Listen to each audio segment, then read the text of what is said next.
Hello there humans, I'm Cecil Runo. I'm a blind storyteller for introspective readers, and this is my monthly update. Every month at the very end or at the start of the next one, I send a video or a newsletter or both about what happened in the month, so everyone stays up to date. This is for people who already know me and already care about whatever it is that I'm doing or trying to do. If you're new to my channel, hi, thank you for finding my video, but this is for people who already know me. Check out previous content if you're curious. Thank you for being here. So, how did January go for me? Well, many things happened, and many things that I was not planning for also happened. And there were a couple of things that I could not accomplish, but for the most part, I did pretty well. At the beginning of the month, there were a couple of streams where I was co-hosting with Lisa Daly and Zara Hoffman. Near the beginning of the month, I also reintroduced my other supporter page, which is my Ko-fi. I have both, and I have said it everywhere, so there is a lot of clarity that I have both Patreon and Ko-fi. Not because I want people to go on both, but rather, if you already have an account on Patreon and you want to support me, there is Patreon. And if you already have an account on Ko-fi and you don't want to open a Patreon and you don't feel comfortable going there, for whatever reason you prefer one or the other, I have both. It is the same on both. In regard of the exclusive content, like the content that only supporters can see, is the very same. If it goes public, maybe there is a bit of public posts on the Ko-fi that are not on the Patreon, but it's public so everyone can see it. But in regards to the exclusive content, it's the very same on both, and I release both at the same time, more or less. I'm like copy-paste, like do the same on both. But it's the same day around the same hour. So just to be very clear and transparent, that is what I do. It is just to give people the choice. So I reintroduced my Ko-fi page, and I was like, okay, I'm gonna be active and I'm gonna make a plan so both pages are active each month, and I give more at the end of each month, and people can see my works in progress, my updates, my failures in my plans, and things that I plan for the videos and why I do it and all the good stuff. All my thought process behind stories, ideas, and the development of the ideas, if they come to life or if they fail, we will see. But that is what I share. So that was the beginning of the month. I just want to say thank you to all the people who supported me this month in my supporter pages and also like throughout the community. There were some things that happened specifically to me that I was like, oh my god, that is amazing. Thank you so much for all your support, because that really made my month a lot brighter, even though the planning and organizing was very new to me, like very strict planning with like a digital planner and all that stuff. You made it so that I could put up with the struggle of being a newbie and doing things wrong and just returning and adjusting and doing things again and again and again until something worked. It is because I know that some people out there care, and that helps a lot. So thank you so much for supporting what I do. It's really, I wouldn't be doing anything if it wasn't for support of other people, because that's what an artist does.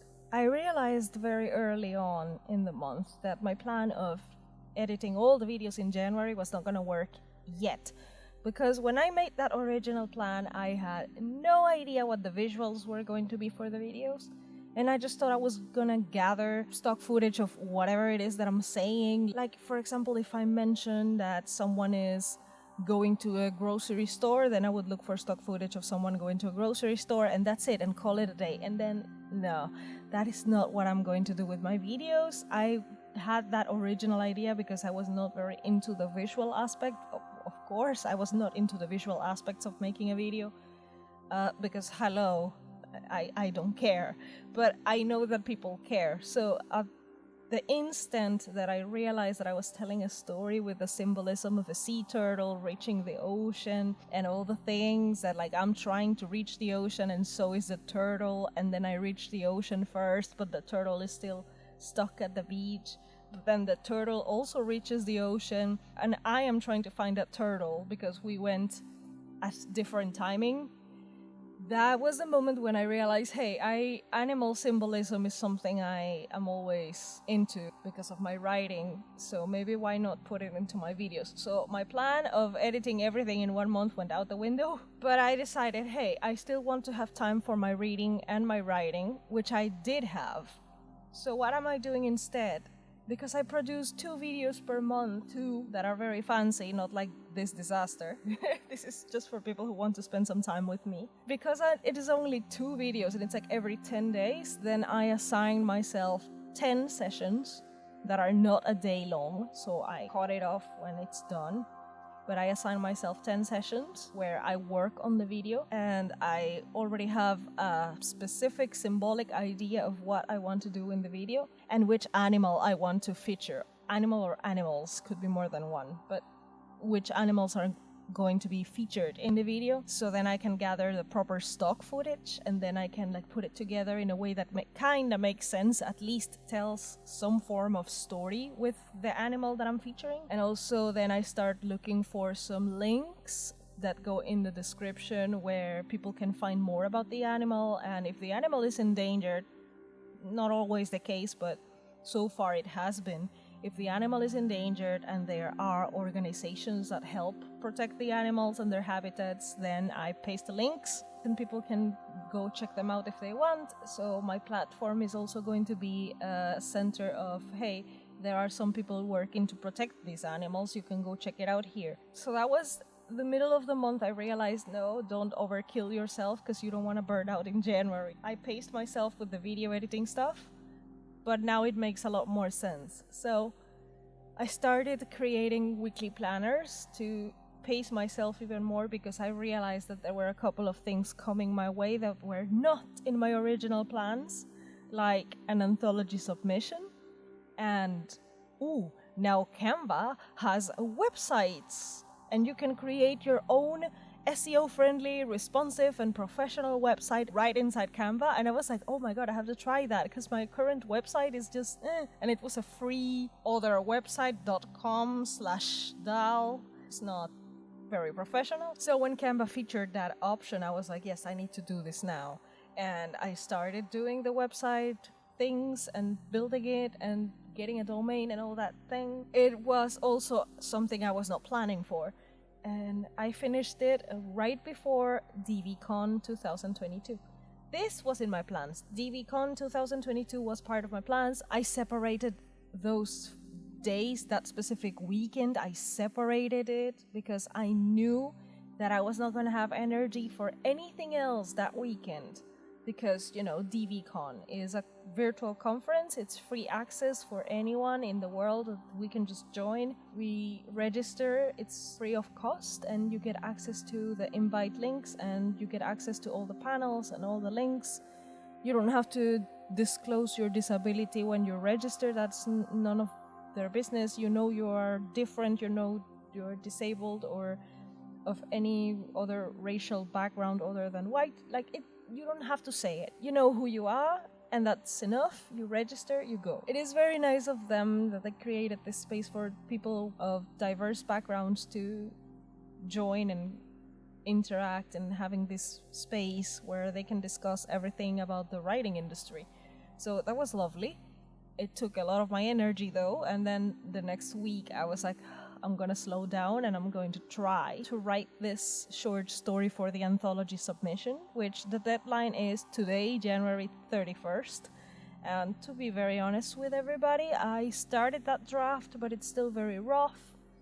I love my idea and I love the character, but that is not going to be ready for the deadline. I could try and make it a challenge, and let's see if I finish this story before midnight so I can submit it. No, you know what? I'm not that kind of writer. I don't challenge myself to word vomit on the page. I don't do those things. It is not working for me. I think if English is your first language and you have a very good grip of grammar and all the technical stuff, maybe you can do something like that. But I recognize that I am not in a position to, I'm just going to word vomit and see if the anthology wants it. That is a disrespect. So I am not going to do that. And instead, I know that this short story is not ready for the anthology. I already know it's not going to happen. But it is an idea that I didn't have before. It is something I can work on. And it's part of the fantasy universe that I have in mind for other stories. So it is nice. It's something I didn't have before and something that I love and care much about already. So there might be some other anthology in the future. I will write this short story and edit it the best I can, and then I will save it for a future anthology. Maybe not this one, but whichever comes in the future. There will always be a disability anthology somewhere, and I will save it for that moment. I know this doesn't sound like a YouTube success story, like, wow, I wrote a short story in a week, and oh, look how productive I am. Yeah, okay, great. That's okay. That's for other people to do. That is not my case. This is a story that I didn't have before, and I am very grateful. And I appreciate it very, very much. So I will just save it for when the right time comes. I'm very happy with this new character. It's one of my favorites from that fantasy world, actually. What else happened in January? My goodness. A lot of things happened. So the community support aspect happened. Ko-fi page reintroduction happened. Patreon and Ko-fi together. The website. Other possibilities for like side income so I can eat while I do this. Affiliate links, you know, that kind of stuff. So the website, 2 videos this month, a better plan for my videos. DVCon happened. Of course, there was a podcast interview by the end of the month. It was this Saturday, January 29th, and it came out the next day with Robin and Joa. The Robin and Joa Save the World One Book at a Time podcast. That is a great podcast. They're really candid and smart and talented ladies, and their conversations are always a blast. It's really nice.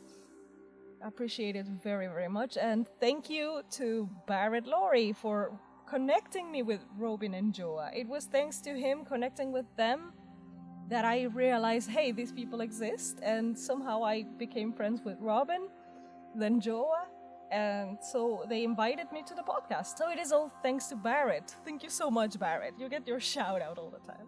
Very talented and kind, and it is a bright light in the community, and he connects everyone around him. It's wonderful. So, reading. I did my reading.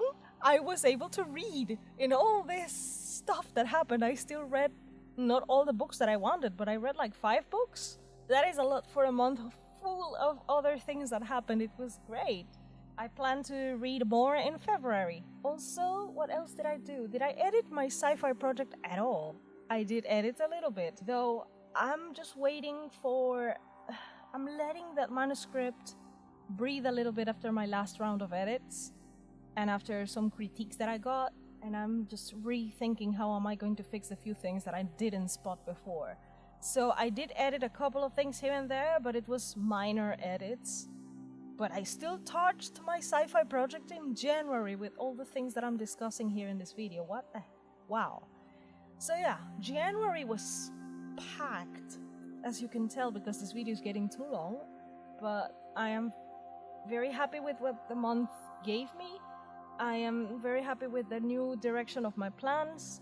I'm still a newbie at planning, so of course it was not going to be perfect, and I don't feel like a failure. I am just simply adjusting the things that I wanted to do, that I thought I was going to do.